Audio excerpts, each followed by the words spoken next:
taanga o mautaulanga.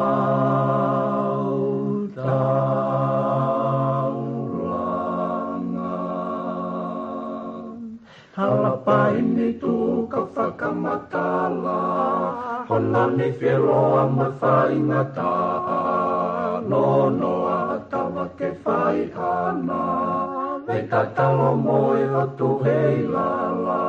Halapai ni tu ka whakamatala, hona ni whiroa ma whaingata, no noa tawa ke whai ana, me tatalo moe o tu hei lala.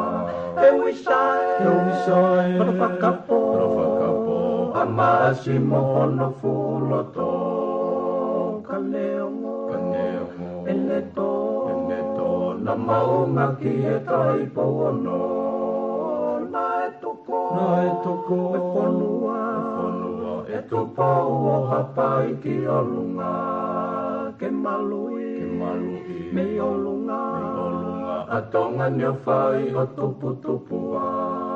Utulai na o tu matanga, matakau no ve ka whakautanga, matangi mari e ko maua whaanga, utukalonga luko e hake anga, utulai na o tu matanga, matakau no ve ka whakautanga, matangi mari e ko maua whaanga, utukalonga luko e hake anga.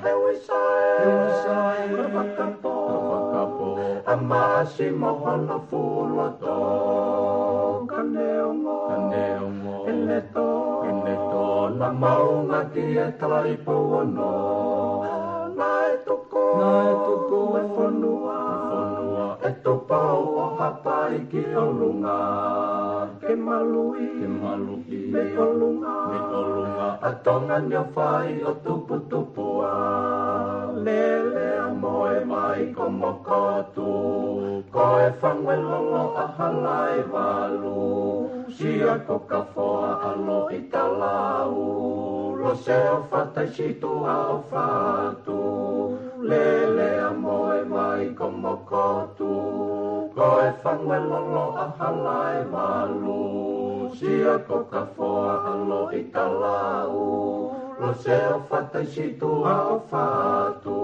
E wisai, wakapo, a maasi mohono fuloto, ka neongo, eneto, na maunga ki e tai pono, na e toko, e whanua, e topau o hapai ki o lunga, ke malui, me o lunga, a tonga ni o whai o tupua.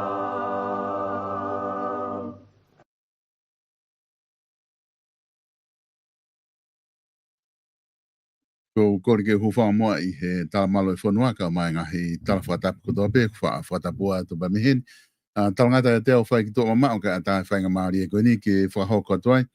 Ho mo polokalama ko e whatwhanua fo au ki he weekend ko he ni whoki pia mo e Minister Policy Paula Piven Piukala ke whahoko atu e tau polokalama koe ni.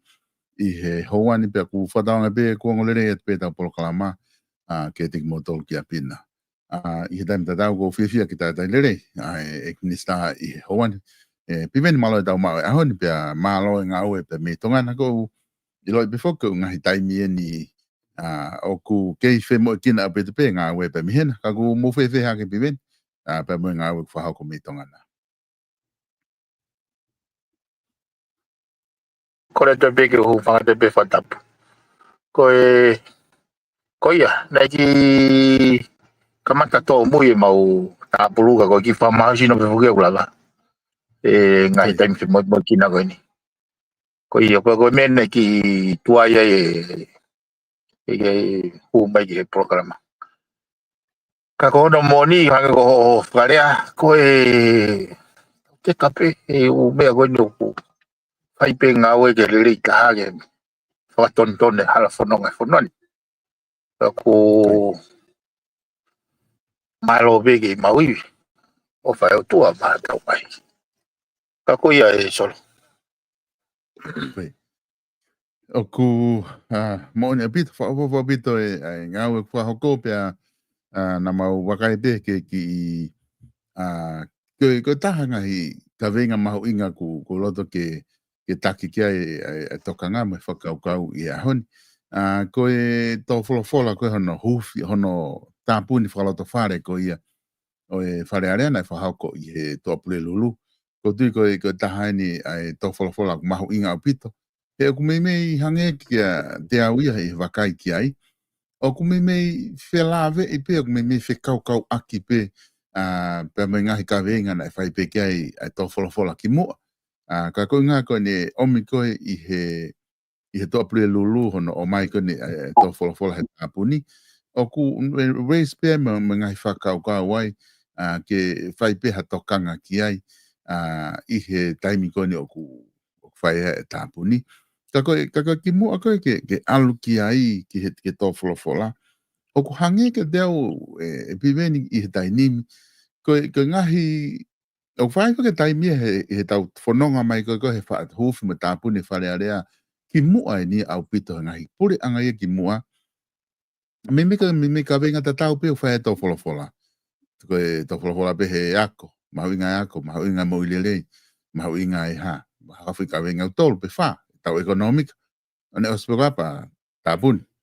Kone pe koe ke tō wholofola hau koe tāpuni. Mi tānoa pe venga ka venga ta tau. Ka koe whatonga i tō pō wono. Pe mo e taimi koni ku hawa in koni e whare area ngai tau mai ki moi ni. O kuia ngai ka venga a whakapolitikare i whare area me ngai isi ula lahi a hoko. O ku whakaukau e ka kai toko lahi, ma whakaukau ki madoria. O ku pe kua taimi o ene a fio ke wakai ke ngai isi uko ia. Ka ku haa mai tau wholofola ia ku. O kua kia hamea ia e puria me ia. O ku ne talanoa ke ngai mea lalahi hoko i he taimi ko ia. He kou toi whoki ke he wafe woua. Na i tau wholofola i ke he ka venga koe whai totonu. I he isano ke wafe woua na e. Ko tui ko taimi ko ia he wafe woua koe. Angina ki whaaho wale e whai tau wholofola koe ne ka venga ne peheka koe tokolahe ni ihi whare ni unau tau moa ke pili ki he whare i ka venga whai totonu. Ka ko whenga hi whakamatala ngā au e whakatau ai kau minista. Ai ko whenga oku whehu ia hange ku mahino ke kakai ta ko ke haripote ka minista ave ki whare are ko whehu i mahe ki he tui ko whehu i mahe tui mo talamai mo whai totonu ke whiri mo do ke hu whare are ka ko ke haripoti ia ko whe ripoti ko ka minista patau hanga hake lewa o unu hake ki ai ko ni he to wholofola ko ni he to pule lulu o te kau hake pe te mo whai whakau ko ia ai whai totonu i to wholofola ka kounga ko loto ke taki ka mata mua i he to wholofola e piven ko ngā ke taki si o ngā ke to wholofola ka to pule lulu pa te tok whakahoa holo ai pe ke umea koko o lava ke nau whenā pasi ko to wholofola ka to pule lulu nai pe he ka mata i he pekia ko me o kumari ka nea uksio ki ai nai pe he e mahina ko o si na tau whamanatu ai pekia ma toi tuu a tau eiki ko taimi o i whakafo o. Pia unu rewa hui konga hao ko ia.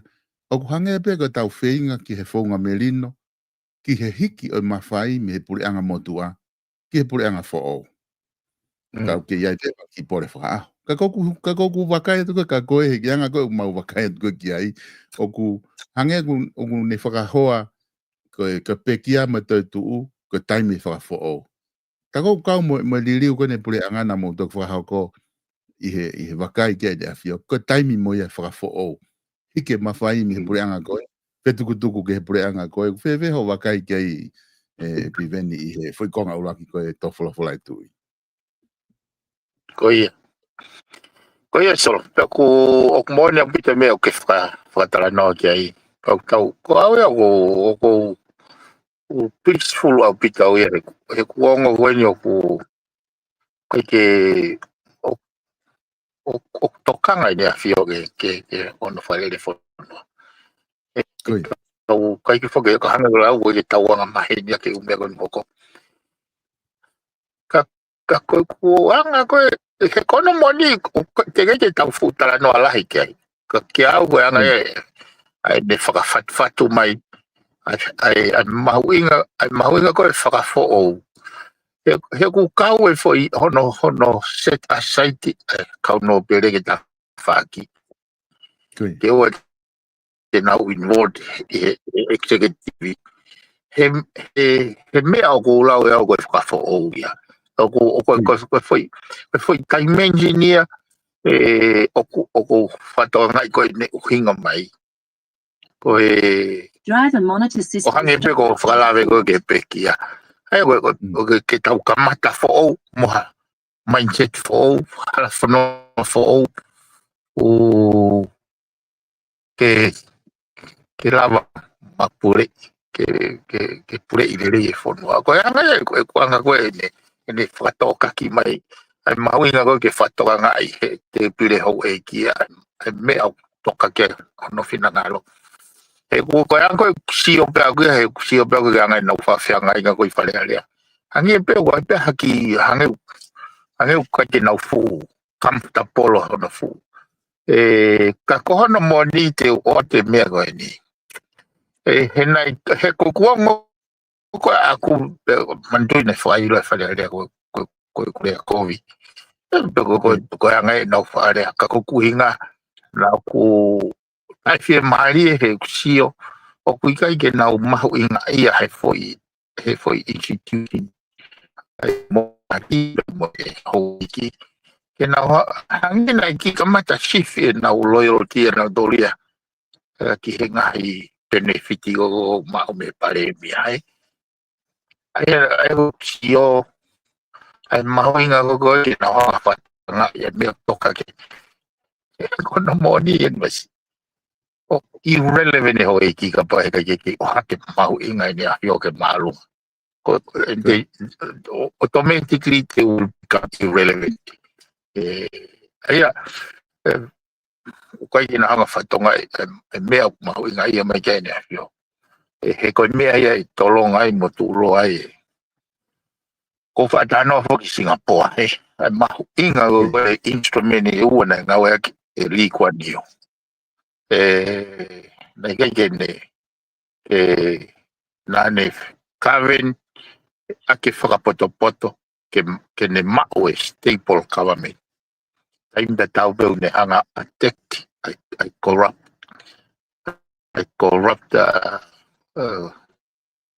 officials. Ake whewhekata. Ki au me te tau torongai, me te tau transformai, me te tau whakalarekai. Pero kuk sa ia au e whaitoro o mai me talo. Di koe whaitoro pe. Hange pe kuk whaalawe ki mua. Koe ke interest au koe ke uno. Koe ke utokanga au toko hai whakite heka kia mawhai. So, koe ke utokanga au toko ai ke awe ki he, pe awe ki he, koe ke au irrelevant ia. Koe ne whakalawe koe ki he tawako me kohiri. Koe kohiri nei koe whewhauhi nei whetakai ba motu paulo aki. Koe whewhauhi ba mani hou eiki. Moe kau hou eiki. Ke oange tau taina ke tolonga I meri no he whanua. Ki e kakai. Ai o tau te tatakai ake pe koe, ai o pe ke tau. He kohana mo ni ka pau hoko e kohiri ka ke tau ako ai. Hoku ne more le ne to ore mo inga tangata ia tau tope. E koe essensia koe tau growth, pe koe tau success. Koe tau me ke hala koe ako. Ke kono mo ni ko sio be agu e kwanga ko ki fale area he tamata. Mo ne agu ke foi manga fa ko ni wa foi ke la ya. Ai pa kwai mo kamata mindset ki no. Pehu ia mo ngai me ke kwinga le. Ko pra ko ki mo na mo ya ko futa ma ki au. O siang e ke kwinga le ko pe ke kase ka ufafonga voti e me uhinga lelei mo mea o kulelei whakalufua te ia o pepe solo o ke monui na kai ke wa manaki mea kon foko na ke wa manaki pe ha be ko fa noa te talua he loto he hala loto kolo Neo ko kai lo ha me ho ka me a pe te ne la kala tai fono o se tai ta kai to kolo fai hala pega ki alo la ai pe fai hala pega ke e mai go ki fai hala pega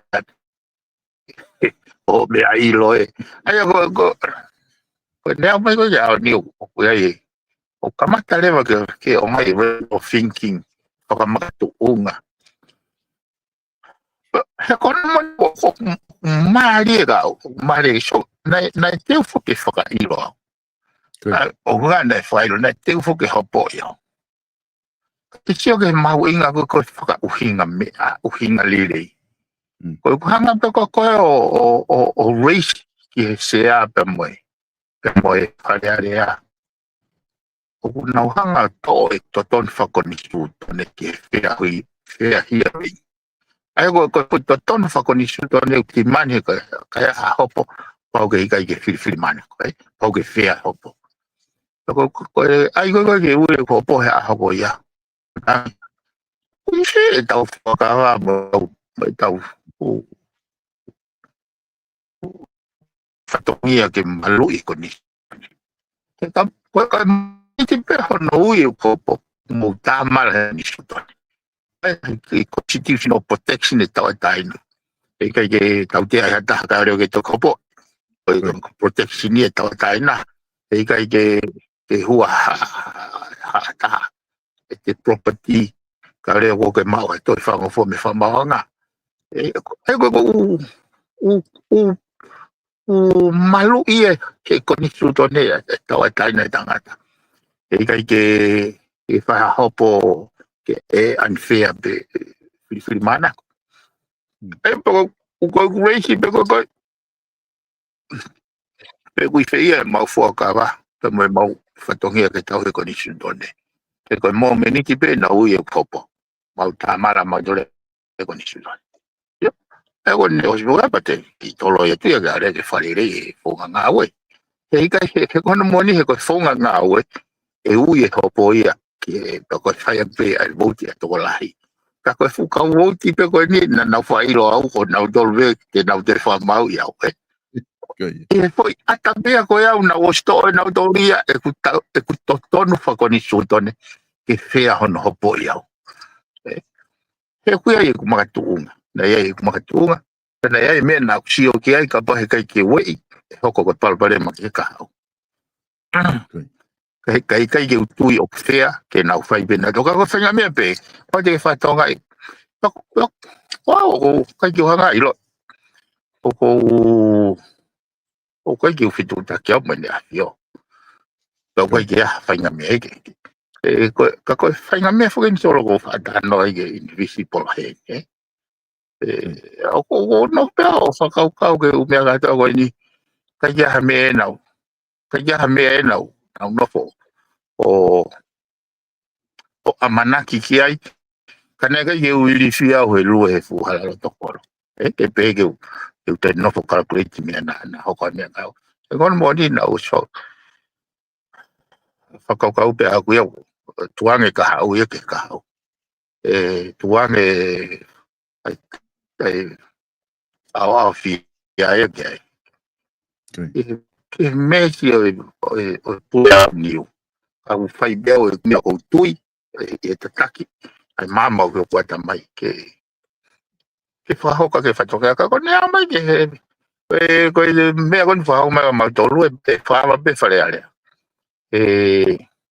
whai te ka ue ngai mea ko no molo ia e tāpune whare alea e pa nau mao na toha lau mahina pa tu whaama ko ni tāpune pe whaama uke peta haere mai kai nea yo ka ko ke fia o pita yo Koi. Viveni go tui ku ki motu mai ai konga ki mui, ka sai o ongo pe, ka ku ki taki ai hange ki ki log out ngai pa te log in mai he ku he na fa be ta fa programa pa sai. Ki wakai yange na sai he ku ongo pe ka ku tamai ni motu mai Okay. ale.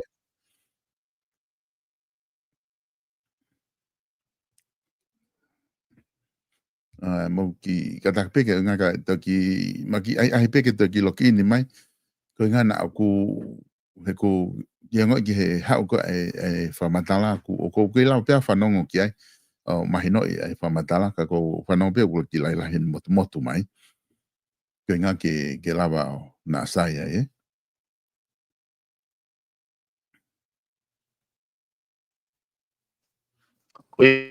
Ông mô ni ai ko na ku i loto o ku mahino e whamatala ko ni ku ke o mai Aku mari e foki hange ko ki konga ko na wat ki ta tala kamata ko to fola.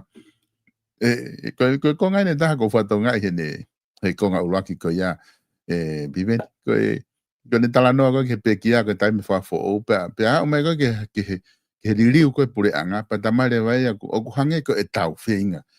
Ai ku ngau ke ko e tau ku ha ke ta ko to hange ni na ka wa te taha ko toa pe ia he foi nga we ange ko tau finga ko ha fo nga merino ke tu ke hiki mai mawai me pure anga ko ke pure anga fo o da pa u ke ko nga hoko tala no re ke fu maka he tau ataina ai na e af na fo ke le ke ta fa ko ya tala no ke fu maka ko ni ko tu nga fuka ma ko fu maka ko na ku tu ko pangai ai un tala no ke nga ko maka fa mana tu pangai inu ko alofa une fa manato mai fe lau e fonuan wata hanga e fonua na mahu nga i te fito ka venga o tau ataina pe mai fa amu e lava ke tau ata pe ke tau ausia e tau ataina kakato ai ko ko nga ia une te fa manato mai e tau ataina he ko be foki mahina be foki ke kakai e fonua e mahu inga ko tau konstituto ne no foki mai tau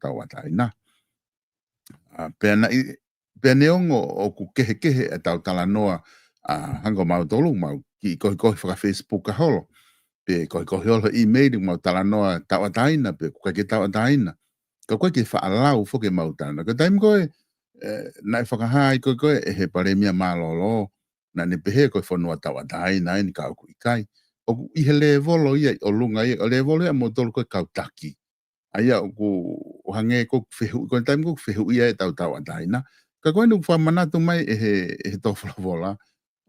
Ka pau kua hataha ne whehu ia tau ataina. Kisi o ke fu maka koe i pangai.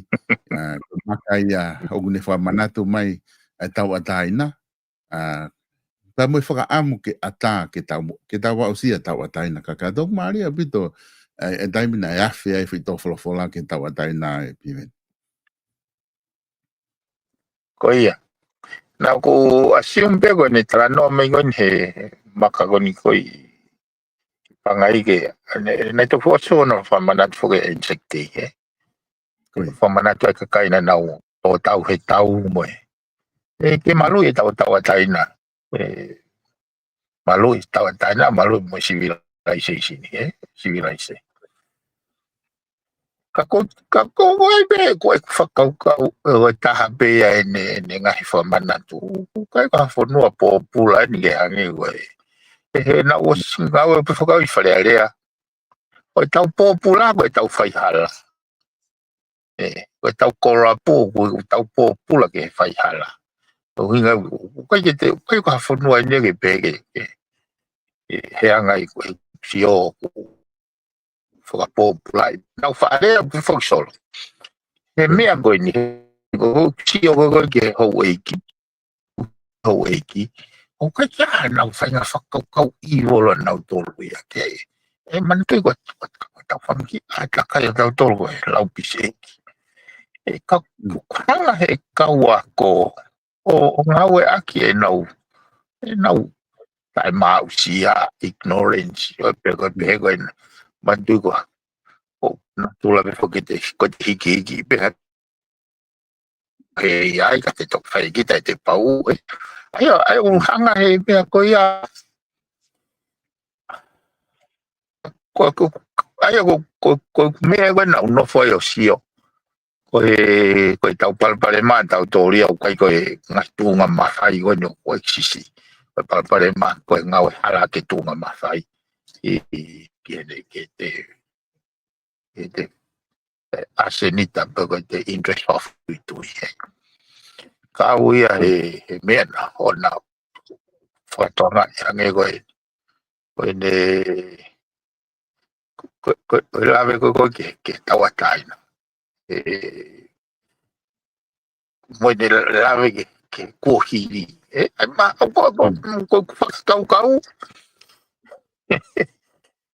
whakakau ko elito e po SNCF foi whamao popo tau whanga patonga inga hi baseline mea ko pena tau o mai mei fe anga tau progress mai me va tag e ma ko ni stuto nego bueno fo que to tai na mo anga he ko me na ko o na tula be en tu ki aki ai foi fa algo ne fai to tono e o si ne ta no mai me ya ko na ta fa program be tau pe fa ta no po fa pe fa tau pure i riri pita toi whanua i meri no pati tau lava langa i whanua.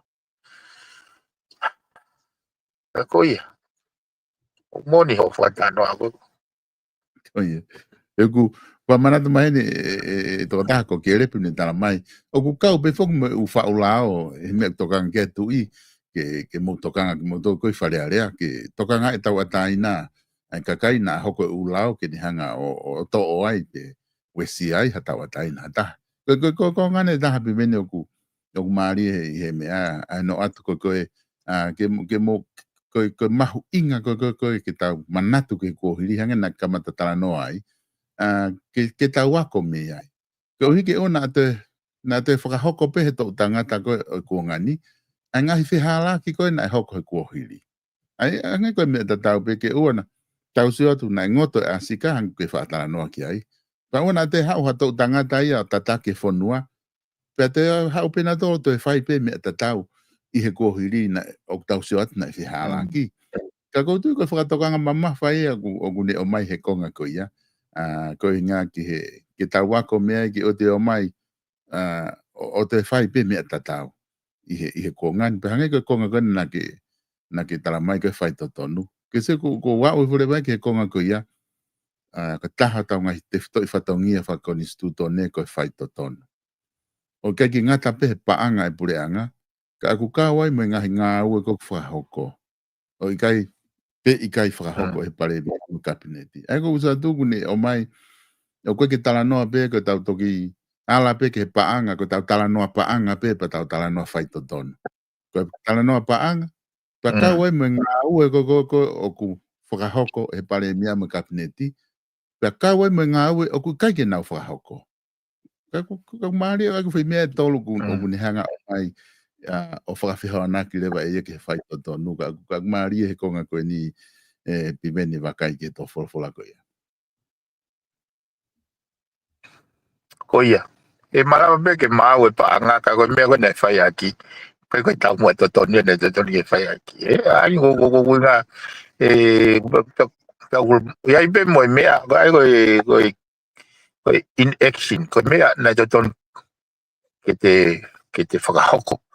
Ka ko ui ko kai ke te whakahoko hoko ai palpare. Ai pa ko mea ku te whai o ko kai ke ne whakafoki mai e return of investment ki he kakai ko hana o tolu koe paanga tuku ke heange mauinga ke tari ui ke paanga ai ko hono moni kono whakamanatu mai he koe tahai e mea ko malo he e pare mea mo tokon pare mea oku na tokanga au pito ke mea ko au ko na tula ne anga mau ngau ko au o ku hange u fai ngofua ke kakai ke na mata tala mai ona fai na taiaka tala mai o mai meu na tokan ke o ko ia ku personal attachment ya aku ya mona tol kakai be mau mahen kakai wa mau mahen kau nau o hange kia nau tol ko au te ulava o fafonga ho nau le o regardless pe constituency fe ai ko nau mai ko au ko ave va nau ko kai pe ke o ulava e mafai o ya o ave o ke pare me beton pare me que na lava que te na awea que o meu pa most time mo hanga mari po na lau mari ai be nga o fa don pe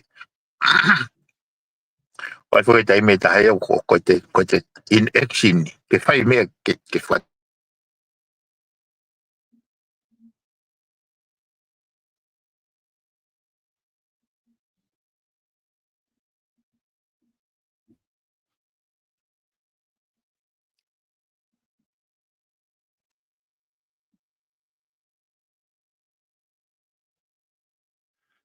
Ko tu oku ki ko pe ke fulo ko malo a pito internet me tonga ka ko tu tau ki lava pe o fa pe mo ki la pe fa no mo ta follow pe he fatala no ke minister he ku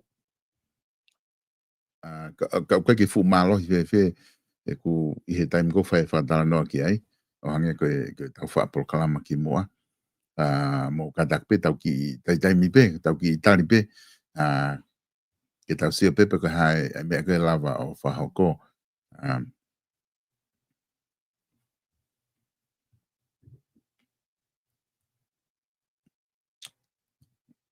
hani te ho mai minister ko nga ke hoko te tau proclama pe ku ke ngā we network pe ka ki ngā we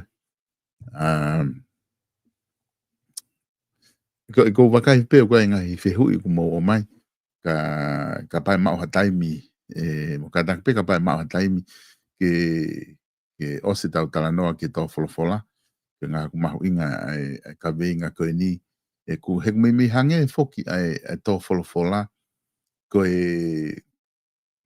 ko lula fu ia ki he tau whare area pe me tau kau ngau ko politikare pe ko pure anga pare mia me pure anga ko mi hange halula fua ki tau lava ka kai fonua o wakai he ko mi foki ko lahi taha e tau ngahi mea ko I he tau konistu tone me tau lao o ku hoko tu I ke ne hanga o whai ko a check and balance o ngahi mea lahi o whai o ku ange ma whai ke tu I ko ia ko ne tari ko mea ko pa ko tu I le bangu ne whai me ko hono te whakapapau pe ko mea to tonu ia ke tau whono ngai whonua pe mo pureanga pe ko taimi ko no mahu I ngai ngai tau wholofola e ku lava ke tau sio ai ko fe ko hai wa kai ko ki ai be mo direction ko tau whanonga ki ai oi neki maki ia ma ko ki me pe ko ki topu pe I he internet ka ko sai be ko na kuongo mai pive ai na ngata foki he tala noa ko ke mahu inga ko ia hono toi whamanatu mai ko he tu I ko ai whai totonu ki he ngāwe ko e pureanga ko konga ko ni o maari he na tau toki o sini atu foki e mau whanonga homo whe mea aki ko I whare are ha mau tala noa ke ngahi ripoti pepe I kai ko ke hapa anga more ai ka ko ripoti performance pe ia ka ko te hanga tu ia te whao I mai I he ne to wholofola o ta mai ko ka ko whai totonu tau tānoa paanga tānoa paanga tānoa ke whaunga ngā aue I mea na mo aue ki ai pe kau pe me mea na ke mo ngau mo to ki ai mana ko hinga na ku ko me pe e bibe na ku afa du ia ko ngai me ko ke fa ngau ki ai ke alu pe pa nga ia ka ko ke fa ngau ke ngai me ko ngai ang me pe na pa se foi ko ngai ko ni pe mo tala no ko ke reporti anga report na fa COVID na ke mau e receipt ko ke mau receipt mo me aka ku ta mai sai pe performance ko na le pe ngawe ke no moni le ma se te more into this o ku lahi au pita ai me ke whakamā opo. Hangi koe fui ke hui koe pe koe hai whakamore na whai ke ono langa mo no housi koe. Ai forum, tāwhana kai pāteti kai bege nau. Ka koe whakamā opo mai tai mini ko whai anje. Tā hiwa wana miliona. Ai ku koe ka pawa koe mea whai mo mea ne kai ke whai. O kumalawa peke koe nau bea tai whai totono. Ai koe in action. O te whihia mea whakalao i o te whihia he te in action. Te whihia he te action. O lawea i hata.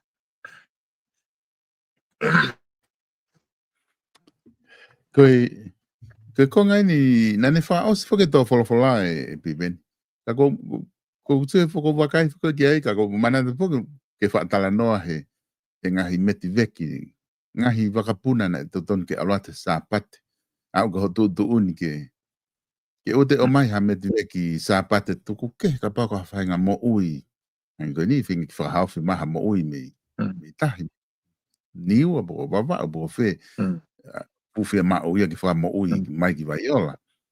Ka o te maha paha me he kui ngā he koe uhi ngā e mau e sāpate. Ka ko o wale pe mau whanong tau whanong koe ni he tau wholofola ku afe ai tau wholofola i ne a whio ia o ta mai tuke whaka osi a to hono wha manatu atu ke whaleni pe moi whanua ai whekau me he whekau e hongo fulu.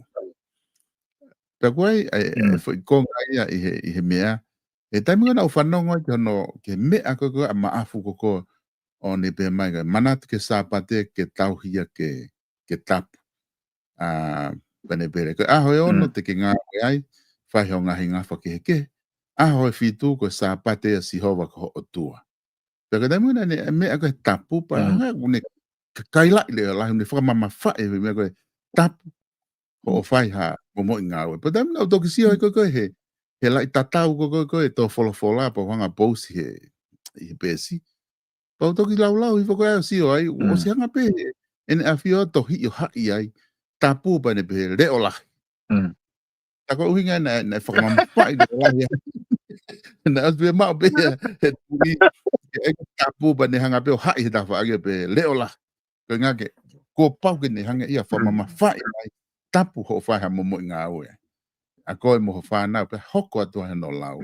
Ka konga koe ni, ko hangi o whai ilonga mai ko, ngari ko pehehe ne a whiau whe ungai mau sāpate, ai ngahi purenga ngahi ko unga ngā whoki, koe ko hui ngai ia. Ka ko unga pe whoki o koe ai tau lao, he ko nistu to nea kune whaka antai pureanga. Tata whito ke pare mea mo e kapineti, ke whai hangahi ngā ue he sāpate, I he ngahi uhinga, koe pehe mo ngai, mea mo kālanga ke he lao ka po. Ta mai koe ke tare, kau taha muri au nau langa e wafu. O whia mau ia ke whai mo whakahifo mai mea, ke whai whi ngā ue koe. Mai ngahi mea pehe anga koe ke wawe whai ai whataha ia ai kau taki koe Pasifiki, whia mau e fuholo ia ke whai mo kakato ke mau taimi. Koe pehe ngahi mea pehe whaatahe lao. Ka kuhange koe ni hono talamai koe ni he tofolofola tap.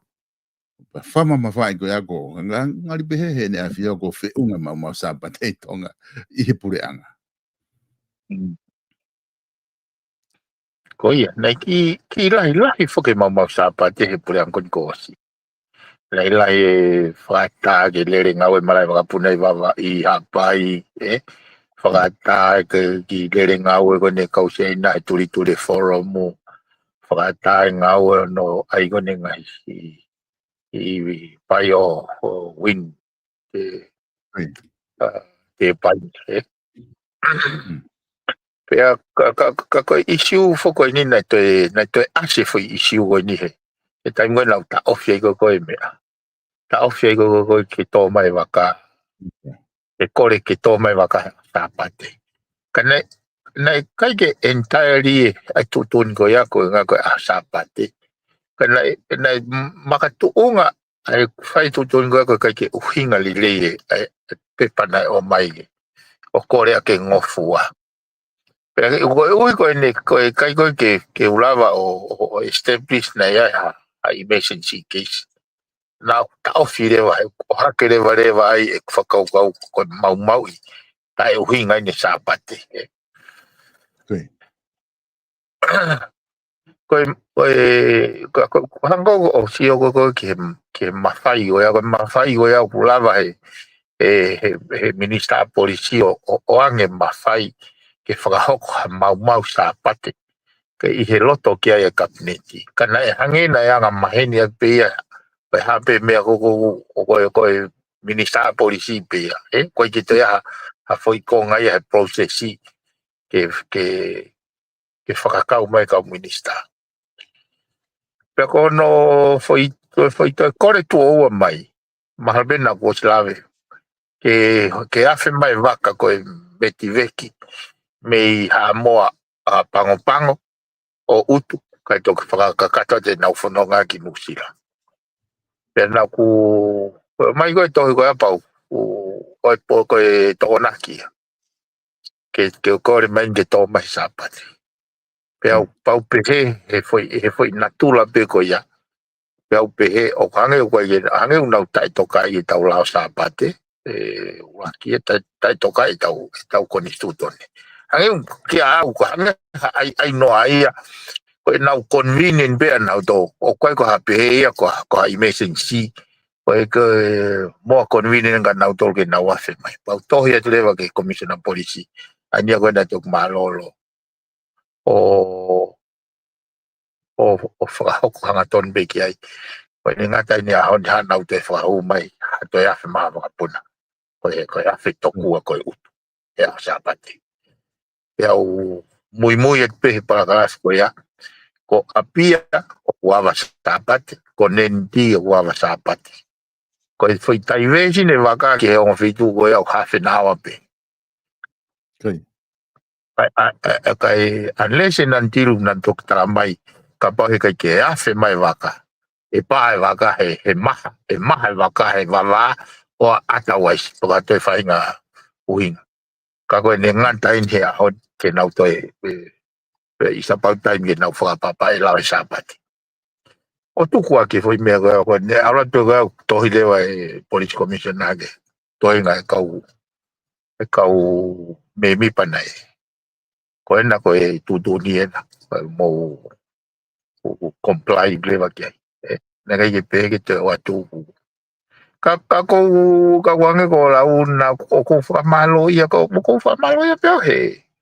He kono mo ni ka tonu pe tataki me tau mua, ma o popo tau whanonga. E ko mantoi ko ke solo, na kulau e u ripoti, ai CEC ko ripoti ko ai ngahi ripoti ko e tapatolu ke reformu, Pena hanga whakamatunga lirei ko te whoke o lau e historia, ke unga ke makatunga lirei e mea ko he mea whakateknolosia ia. O pau ke raki ilo ai feitu na ke hau me ai. Ke lava ilo feitu ke folau ki ai. Ai na u fe mau le vau ia ke wanga o mau. Ai ngahi ripoti o lau ko mea ko ke he hoi mai whakapapa ai kakai ke tui. Ai pese te hiwa walu. Na no wharewa whakau. Pena whakatara noa mea koe ni he ko algo fufua alwen ke o wau koe whawhilanga ngene ahio. Pena ai koe mea koe hono hupi koe ki apia koe ne sa stonga hau eiki. Pena ai pare mi ai. Taimi koe au osmahino mai kei mokoe ne ahio ke pare mi ai. Na kulawa sio ai ke hanga ai whahinga lau pisi. Eiki koe ka eka kai peo pehe. Oi foi tala noa lo tala noa ke whetukutuku e whakapapa pea moi hohoi eka kai ke tui o ave ke hasino o pare mia. Foi tala noa ke kilu e ke whai. Ai kou pehe why do we need to do that? Rotonga ko si mau popo e pese te hiwa walu e kakai e ko mena no foi o mau inga ia ka tonu pe ai ka hange ko fa noa o tai dai ta ke to folo mai o fa patonu ke hanga hala fo no fa politikare mo me ko e ke fo no tai dai ta ka hoko mai ni hange ko fa lave mai ai mau inga ke tau fetuku merino e masai me pureanga ko hiri ke pureanga rotonga si o ke ne te uri emphasize mai ai mau inga ke tau ke sapate ke tau foki ke o me ko fata no solo ke baseline o ke road map no mori o tau hanga pe o tofa hala fononga pa te tau lava le vai o fua o mesa pe o kutau to mama o me road maybe pe ai ko hinga e pe ko baseline ai ko hinga ka to e fa foki mai ke e tau historia na tau Hawaii ko mai te toi tui fa kristian dai hinga no fatto e fonuan ai ko fa foki pe ke fa ma o popo ke fa o tau fa fo Kai. Peko no sai foki piven ko nga he ku imagino pe kakai e fonua ka tapu ni foge ne fare area. Ai ko to folo ko ni fa patonu pe ia ki nau tolu na nau i he pure anga ngahi pure anga ko hiri ki mo tolu mo i fare area. Ko pare mia mo ki mo tolu ka take pure anga ko ni ko nga ko ka taki ni ku fa patonu atu ka ki mo tolu. Ai to fola ko ni hono o ate ngai fa manatu ko ni ka ko lotong ko ne tala no sa pate i he mama fa ko ne foki ki fika ho fulu oku ai ngai fe hu i he ne una o mai fa kau ma ko to ko kuna o mai ke to ange ka ko he ko taha fo ke ne me ku pare mai tonga ko silaba ta o mana ta fa fo ke ta o ma i he osiko ngai afa ke lava whakatau e maa sa pate ke tokoni ke kakai ke nau mau mea tokoni ko sio ke no e ngahi mea kai. Pea ku osi lava ia to o ko ke te whae ta o maa. Ka aku kei lea repe u whare kai ia i tonga mahino pe ngahi ho te rema mea mono ngahi tau mua. Ka koe whehui au eke mahi ni ihiko ni pe koe ke lava whaha ngā ue ke whanki whare kai whakamowete holo unau kei whai pena tolo he mau e sa pate o whatatau mo e konga koe ne tō whola koe ni. I kai, o kai tau tui au ea waha, whanki whare kai whamo vete holo ko Oku lea. Oku nau whako whatongia pena tōne sāpate. Koe mea ni te mauto ki sio ki ai.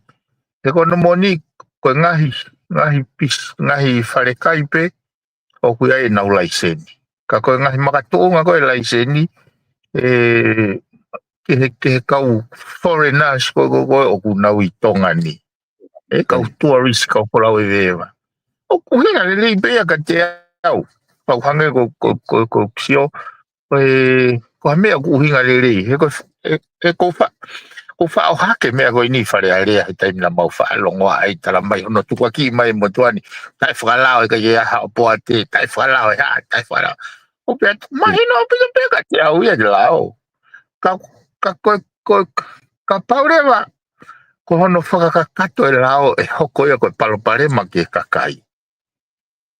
Koe mea ia tangata ata mai le rei ke ne whai hangau e revisi pia whetonge hala whanonga. He koe mea whako koe nau tō whaka i whare leo pia te toa taptolu. Ka pate ke alatu o kuto lulu tai haluo ko hao mea whai. Ai ko whenga koe ke ungau ea ki e whanga tano whatata koe ke unga ki pe mahino ange. He kono uhinga he koe mea koe ko wako eau me lao koe sāpate mo pehe koe e sisu. O koe ko hau au ke tamte i lao pe toi. Ko hau au ke whakakakato sai. E whakaukau koe aku, ne kai kene toi hanga ia toi tohi i maha fo i se tesi fo au ke whakakakato ake lao e sāpate. Ai koe na e lao mai tō whorola tapu. Na kaya ni te hanga ia o te kana ne hanga o mai foi whakatata ke ngau e mea koe whakaukau. Ka pau e tōha o whoha I halua e a sāpati. Na ne ngau e ke sipi he koe nau e kausiu he aho koe whamasipi. Ai ka pau e tō. Ai ko ne mahu ingak ke kausiu e aho koe. E tō o mon manu ia I halua. He aho sāpati. Pe koe ne koe ai ki au I ne koe ko hame o koe ko hame ai ke pehe ke te mau I lao. Pe te ne toi tāna ki maha foi lao fo pa foi kupsi fo. Ai pe mai pe ngau e ko mo mai lele. He o ka lao pe ke te whai ngau e lele he a sāpati. Ai ko hinga ka pau tu pare mai pai ai poate pa ke ngau e ko ata mai lele. Ai ko nga na mau toki tali ka ne te ka poate he. He u ke ko o si a no e whalai te konde toko si. O si a no so ko I ne pe hange ko kulau ko aku ko tai na hua tai ko ngo pare manu whalere. Pa mahare o whai review analyze mai u whamore. Whamore ko potunga ko paprika na price ko taha poini hiwa miliona. Whamore ko ki kaupoate taha poini wha. Kilo mau fotu tu fo ni mau se iwe taha miliona. Ki hau taha miliona ko ya ka paere lava to mai o vai ke polisi pa mo saya. Ai ko kuhinga pe ke whaka poto. O kui kai te mau e lao he te whai me totonu. Me lere ke ai ko kuhinga pe. He ko neo mo ka to me ko ni hange I sapate. O fatonga o wai ngofu ai ki horei. Te mo katea. Ke na whalere pawhi. Focus pe he ko majority of na tolu ko kau whalau mei muri. O kai ke tui ko uhinga mai ki ai he uhinga pe nia he ko mahino be he tau lahau mai tau koni sutone. Ai tape sapate tape whai ngau e anga maheni. Ange ko te alukiu tato te lere te ngahi malai wakapuna, lere te ngahi hala kita, ngahi whare. Ume anga mahingo ia.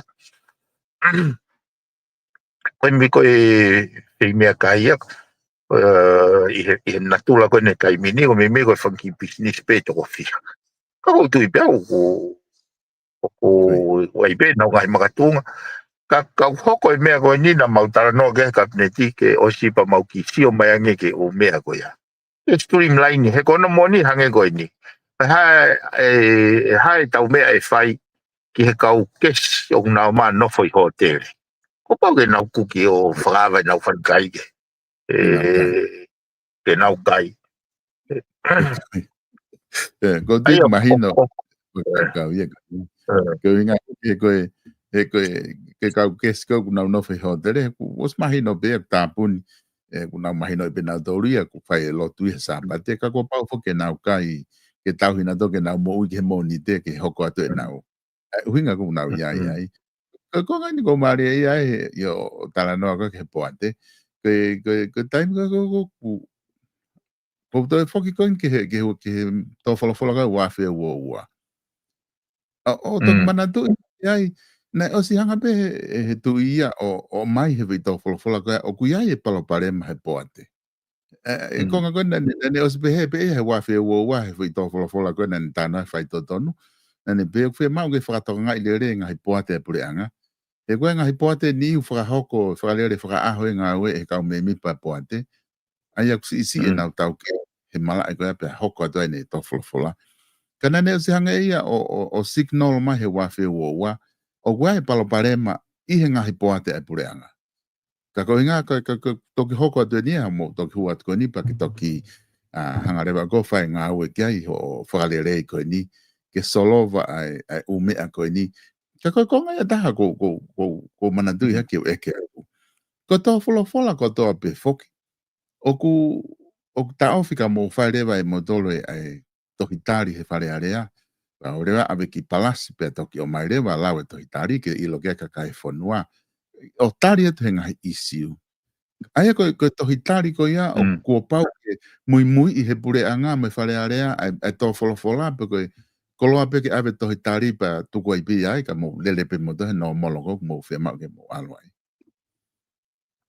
Ka fuke mea koe nau ke ai pa mo whare mea malolo. He nau hanga o hake. Koe kupita haua koe tohi tutune whare area une hanga e o koe whi whakare au pen implementations of his message. Ai kono implementi pe kono whahoko a ngai whekau me he tōwholofola. Ko whakamanatu ka nau tōru he na ia ngai whekau. Ai na koe kai ka hanga I loi pe na anga whewhe nau interpretation e mea. Ki au na ukulau ka hane tōwholofola ku neo mai e ne whekau. Ka na ukulau ia koe whekau. Ai mea ke me hene tōwholofola ko mea ke mau whai. Ai upe he mai koe kua pau ke implement he whare area. Ai wholofola ai whekau me he taloni. Ai koe kuhinga na whahangai o kona moni o tūtūni ke implement e whare area ngai mea kuhoha gai nea whio. Hange koe tāno kon ke mea kon ke drugs. O se simposi mea koe peke whaha me e ki ai. Ai kuhinga kai ke ala whamumo anima pe. Koe mea kon ke ngai poa te ne tōtou mea ki tōwholofola ki koe koe mea e kautare ki tāke nau whakapau o ku malu e interest. Ai shareholder ko kakai. Mau e nau profit me mea. Ai ko umea ko hanga o interest he taimini ke whakapoto ke mahino. Ja ko ne tuana ko ni ia ko o se ni review e kautare ki tā. E hoko se mau review ma te kau CEO by management. Ko kwango usi au ko e pau ke whai li liwia. He ka paure wa koe ke lava he kau CEO ma kau management of whakalere businessi ke mao activity ni. He koe ngahi koe visone fokia koe he koe pe whakatua e matu pou wha. Koe whakaukau e pure anga ke nau hanga o unu nga te vesi tua. Ke lava o whakalere ke lava mau mat activity ni ka ue whakawhalala pe tu hau. Mau mai e haki tupo mai ke tokoni ke ngai whatongia pure anga. Ka koe umea ka toko e mau review ka toa nau wharea pe programa mau ke review pe koe mea pe koe function mo purpose o department o institution o enterprises o who can remain pe mo mea koe nai whakatua purpose whakatua ki ke unga ke whakamakatunga lere kai te he solo kono moni te whakipeke mea koe ya mau inga koe ke te aha tau baseline, aha tau roadmap. Te tau aru pe fua mai. Tau mamao pe tau afe mai. E koe mau ing, tau e mau inga koe tō wholopola koe nei tō kosi e tapu. Koe, pimen ko ti mahala koe kakato ia ai whakaukau koe nei tō wholopola. Lava ke ta taranoa kei, pa waka ke ta taimi ku os. Ka kulahi pe ngahi isiu kehe mi whale area moi ta koena ko wike ka hau o kumo foki mai ke kamata ai tala no ai koia ai patseti ngahi mea pehe kumo ngahi ngau e ku mo fema ke whao ke whale area te tatok hoko te ngahi isiu koia i wike ka hau wai peni wai pe mena ngahi whehu i ngahi tawha ake ke pe ka go behe ke ka pau waha mea ke loto ke whakakato ake ke whamapopa ke ta polokalama kata mawa he ahon ke malolo kata toki hoko te hui ke kahau he taimi te taha hoko te hui kahau. Koe so saibe maha ki ata ngahi ahau lai ki ta lere lai ne relul to belul ke wai fa pare ale. Kai ki mua pe ke ta tuku o wata pe hapo pa tala mono ke ngahi tamai sabat tamai. Ki a pongpongina. O ia, o kai katanga tai behe koe kau tāpuru o nau ki 148 tuai. o tali e taki malolo ai e ta toki lere ui ka au o va solo o whātu piwen malo a bit mai whainga maari mai tala monua tapa tamai ka te toksi hui ka hau kainga ku okay whamalo koia whamalo at he lava koe tau proklama i ahoni programa whatwhanua fōu he ahoni koe weekend nama amanaki e ka lava i tau proklama he weekend koe fu fe mo kina pe ai whatongia e minister pe a mai pe ki he ahoni ne tala pe tai mi o tolo i me ania fi ki ahoni kana kai pe ke mafufu ka papau e lava ka koe ngā ku i taim ta tau pe ku ma loto pe mo minister ko habe ki taim ke ma asimai ke fai pe proklama ko ngā tola ki modol o ku mo eke ai proklama mo no ke mai pe ko hinga ia ku ma finga pe ke ma ki asimai pe ko ke ka hau hangi ko ndala mai ku ke fa fale area malo te mafoki mai ke hai fiaf purelul ka te ma toki notice te pe ke we ka hau ko inga ke mafoki mai ai ke tau proklama ke tau ki lere foi proklama ai i he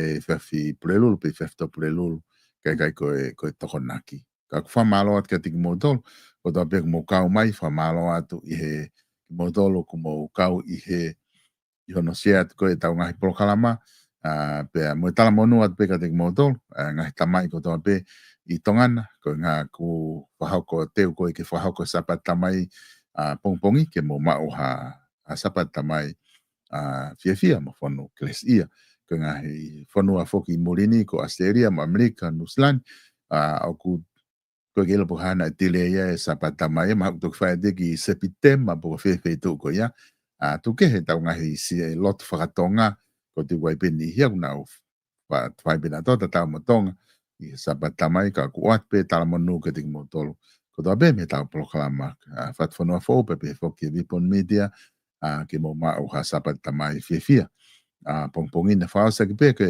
at pe fa malo pa mo no fa manato ato ke ta ngahi skata ha go na sponsor ta proklama i South Pacific Loans i no valungeau valu hiva valu te ke lava o fetuta ke tik na tolo o ka pau ke fie mao ke hatokon whapaanga po ki no o tu me lau ka taha ko ia o na tokoni o tau ka inga Pasifiki to te ka tau ka kaitonga stalik tupo pa mo fika na mo ui no balungeau valu hiva valu ke tu taki ki ai i he whainga maria wale taha ko tui mahalo i wharekosi i he Francis Tickets i loto nuk alofa ko tui i he hoani o ku tokolahi e pita kainga kunau iai ka tua ke tueni ai kosi ke lava ke ngai ta mai kosi o luke ke ko di mai ta puni i hoko ko ia ai valu he fefin fo watuai i he fika hiva i fata fe road pa ke afe to he tau fare kosi Francis Tickets hanga ke tau me pe au ta fa aki pe page fesin ka tua ke te tau protaki ko ni ko ko u protako na asi mai ko na lanu kula pulu lanu mata lanu ha ko ngai protak lele tahaya ke pane aka mo ngai ulu ke sabat tamai pe ma fainga taimi pe o ku wai u protak ke pane aka to ulu pe mingi ba u protak ke pane aka tu ma o ke te pu ha lio ngau e holo ko ngai class ke ko na no lanu o ke ai pe fainga protak ko lo to ko me te pu ko no na mo ku pe ko popworks ai ko popworks ke te ma i tonga ia fainga fe tu ko te ke mau pe me Francis Tickets ai pop o kui pe ko popworks ko lava pe ke eke pe ko ke to na popworks ko pop mana te pop the pilda ko popworks ko fainga wax en be me toke ai na e fa u pe me fe tu ko ya aki ngai ka kala namulere a pito ke pani e ko ya weta me ni ko ki te fana kaloni ko namulere pe popworks i haulu tene la pia fa namulere ko e tu ko te ke fononga ai perpate ke te ki hu he vini ki pilai ka mga fetu ka disco o ko namulere ke atu ko popworks a hingoa ko works ko na fonu i tongana o ko be mo aftershave Cologne ai gona ngai foi uhina gona fo du ilalo i he popworks lava tu ki ai ke osko e time ko ke tele ai hokawa ke matamata lelei o koe lawa o whana ke after shave ko ia I he whahinga na namlele ke hebe. Koe ngahi kiripa, mo ngahi mea ngawe ko toa ko ia o ku lava pe ke mau ko toa te pe original o e papelis ka mai ai wall pe foki ki he hai klase da ku ngala te ka ku mau ko toa pe ia pe me ia ko e wharekoloa wala ko tui mahala tai nimi ko stampu ni wharekoloa wala te ki toki lava wau gahe mo ni te ai ko page fashion store I loto nuku alofa pe moia fika hiva pata fehi road ma ua te klase wala ke me uta fo o ko stu utatu wa vetu ki ai ko mi hau wala ai ko e kataha maka na ko e monument atesi I loto Brisbane te ke lava o fitu taki kia he fika telefoni ko e na lahi apito ngahi monument ko na was fodu e dainim I Australia ke ngata e ne fodu kakate fu maka pe mo ai pe maka kona ki olunga ku lava ke mamata ki ai ko di mahalo ko ke dia hata te ke de fitu taki ki ai ko lele taha ena te ke lava o ma wai I he mea ko doa pe fa ofa ngil pe de ma pe tama ngai ko besu ki fia mau fitu taki leva ki atesi ko e lava e ta proklama ko e ki ahoni ta ku fa malo la he te ke modol mo mea mai ka mo mea ta toki felongo aki I wiki ka hau